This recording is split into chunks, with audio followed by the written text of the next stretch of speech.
Welcome back to the show here at BVarsity Live. We are going to delve into some of the Central Section baseball and softball with Nick Papagni here in just a second. I did want to mention, we talked about all the things we're going to be doing later in the show today. I forgot to mention Ryan Crowley of BHS, terrific senior football player, Mayor's Trophy candidate. He's going to be a candidate for all of these awards down the stretch here his senior year. But he's already a finalist for one of them. That is the U.S. Army Pro Football Hall of Fame Award for Excellence.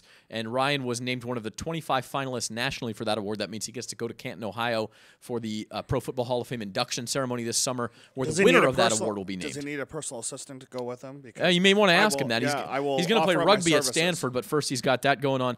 And Marshall Falk was in town to kind of give him the official news that he was a finalist for this award on Tuesday. So we've got a little video of of Marshall Falk honoring Ryan Crowley. We are not looking at that right now. I guess yeah, okay. Yeah, we're going to look at that later. That's okay, but we just mentioned that now. And Nick Papagni is on the phone. He is from the Pagmeter.com, and he is also on ESPN Radio 940 up in Fresno, and does all sorts of things for prep sports. We love Nick. How are you today, sir? Fantastic. How's my boys in Bakersfield doing? We are doing well. The weather's been great. It hasn't. I think we're going to get into May before we get into the mid-90s here. That's going to be terrific.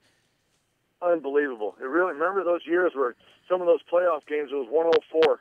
Yeah, well, we still may get there next month. I don't know, but at least for right now, we're doing well. Stop talking about it, man. Stop putting that stuff out. Trying to do the anti-jinx. The anti-jinx. That's not the anti-jinx. That's You're right. just putting things out into the universe that don't need to be there. All right. Well, Nick, as we look at the baseball universe in the Central Section, the big news this week: Buchanan loses to a section opponent for the first time in a couple of years, losing 2-1 to Clovis West. It's the Bears' second loss overall. Now, me looking at this from the outside in, they look more vulnerable than they did last year and maybe in some of these years past when they've had these great teams. Is that the case in your eyes? Oh, I've been saying it all along. They're very beatable, and it just seems like teams just trip all over themselves because it's Buchanan, and they just don't play 7 innings because it's Buchanan. They've got the mojo with most teams. Now, Chris Falco, who got the win against Buchanan, can beat anybody. Clovis West is just horrible with the bats. But, yeah, Buchanan easily can be beaten if you can throw your ace at him. You play strong innings or a strong defense for 7 innings. Buchanan's very beatable. And they are still your number one team in Division I. Is that correct? Yeah, I'm still number one. They've got too many big wins right now, but they play Clovis twice back to back in a few weeks. And that's going to be determine the number one seed for me in the playoffs. Hey, I got to give it up here. It was Chase Prieto with the 2-out walk-off hit for Clovis West to beat Buchanan in that game last week. Only reason I do that is because I went to high school and graduated with both of his parents. So that's a neat little story there. You went to high school with his parents? They had him right out of high school. Awkward silence. That just means Trevor's is getting old. That's right. He's very old. We're still in our 30s. I was thinking jerks. Big Brother or something, man. What? You went to high school with his parents? This is the news of the day. They had Chase very young. There's nothing wrong with that. That just happens to be the way it is. But okay? But anyway, Nick, so Buchanan, number one, and it's obvious they've beat Clovis both times they played head-to-head. And Clovis sort of the other candidate for that. Maybe the third candidate for number one, but I'm not sure the schedule is there, would be Stockdale. Do you see the Mustangs right now as pretty solid in that number 3 spot for section seeding? Oh, no question about it. They have the pitching to win it all. So if they can play it, and they can play Mustang baseball, again, the track, it's just like softball. They just beat each other up. They'll be battle-tested, but Stockdale is very, very good.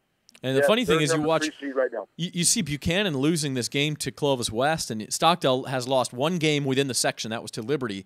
If they don't lose that game, they might be in position to sneak in for the number 1 seed. I don't think that's going to happen, but if Clovis and Buchanan beat each other up a little bit, there's no head-to-head matchups there to talk about. Any possibility that if, say, they split those games in a couple of weeks and Buchanan maybe drops a game somewhere else, could Stockdale, is there any chance at all for them to slip up into the top 2 or even the top spot?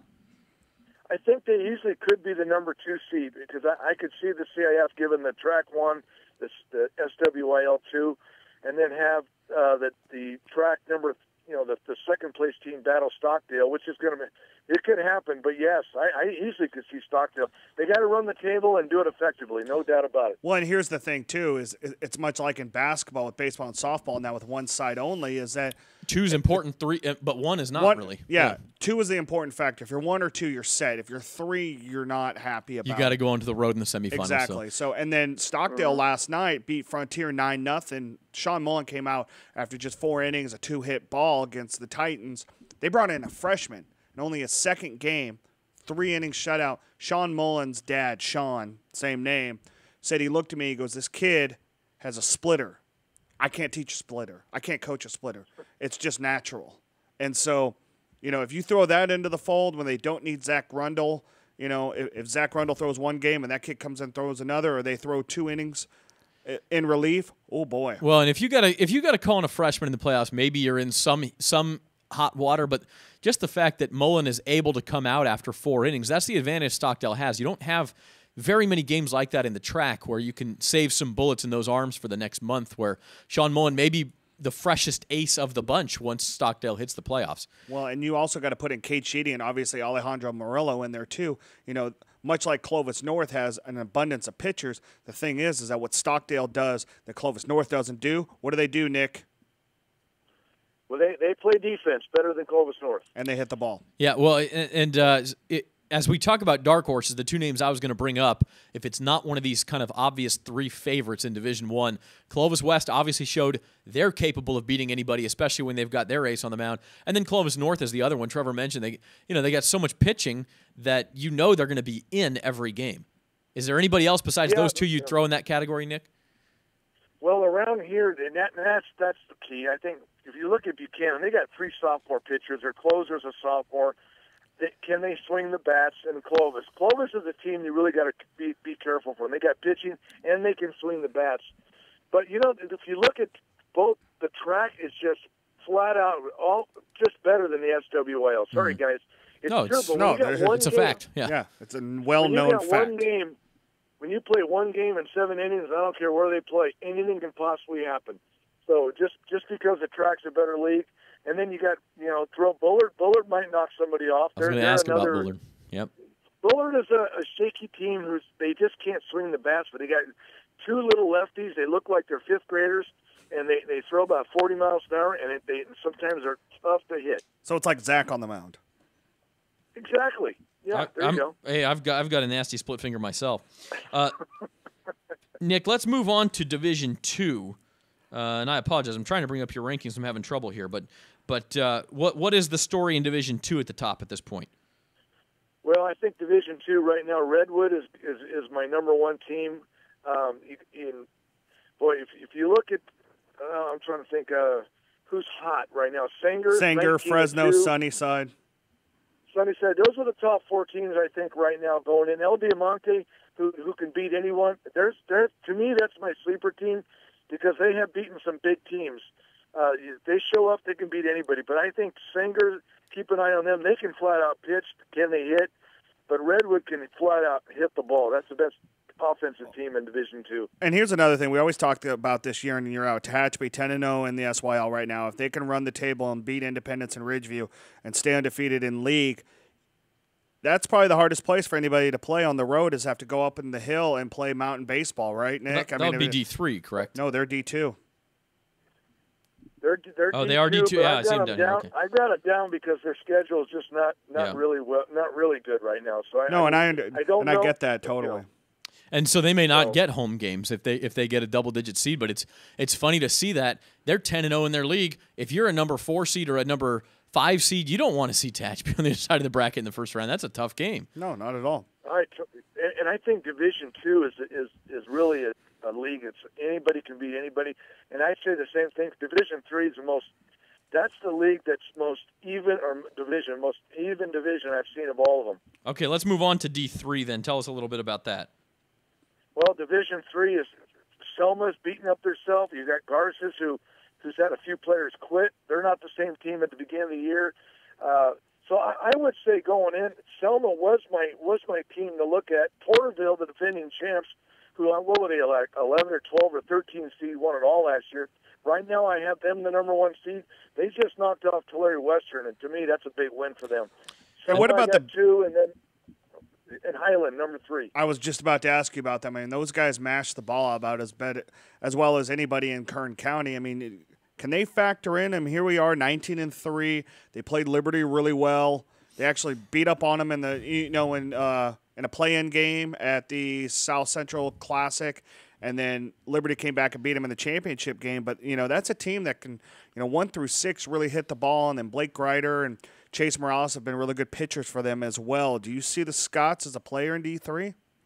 Oh, no question about it. And they want to show that, hey, we're over here. We can play baseball with anybody. And I think they've got a little chip on their shoulders, so they want to show people.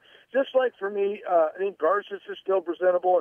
And keep an eye on Madera South. They can pitch, and same with Kingsburg has this kid who's Riley Cooper. He looks just like Buchanan and Fresno State's Justin Wilson, who's now pitching in the bigs. He's a freshman kid. He's 6'2", and Kingsburg can beat anybody when he's on the hill. Let's move on. We got a couple of minutes, and then if we can, Nick, we want to bring you back for another segment to talk some softball. But let's go on to D4. And in D4, you're usually talking about the Kerman Lions. Yeah, well, D4 is now Kerman. They're in D3 now. Oh, they're in D3. So they're about, I got an 8 It or moves 9. every They're year. like It moves every year. It's just hard to keep track. Yeah, so this would be Firebaugh and Wasco. Fowler and Wasco. Yeah, I've got Fireball number 1. I've got Fowler 2, possibly, but it's going to battle between Wasco. I think Wasco's the team to keep an eye on. This team's 19-2, but they're beating up everybody. The 2 losses, they didn't have their A game. So Emmanuel's another team to keep an eye on, and Exeter, who just knocked off Emmanuel. Bakersfield Christian, look at their schedule. They played a very, very tough schedule. So I think it's between those 5 teams.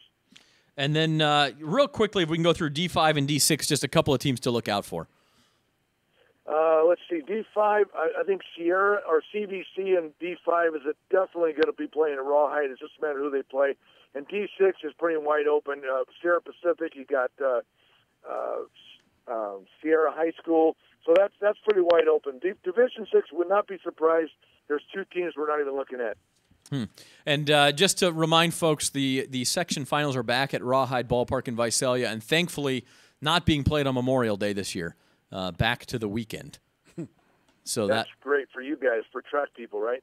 Well, I mean I guess there's that complication, but I think of the fans, and I just think it's a better time to get fans in that ballpark. No question about it. I think it's going to be a big crowd this year. Let's just hope the weather is nice, right? Yeah. Well, that's the thing is we love the rain, but we'd like it to stay away that weekend, and that is May 26th and 27th. Does that sound? I was going to say 27, 28, but that Friday and Saturday right there, right before Memorial Day, will be with the D2 game, the primetime game on Friday, and then the D1 championship, which Stockdale hopes to be in. That will be the primetime game on Saturday, the 27th. So, Nick, can you come on back here in a couple minutes and talk some softball with us? Sure.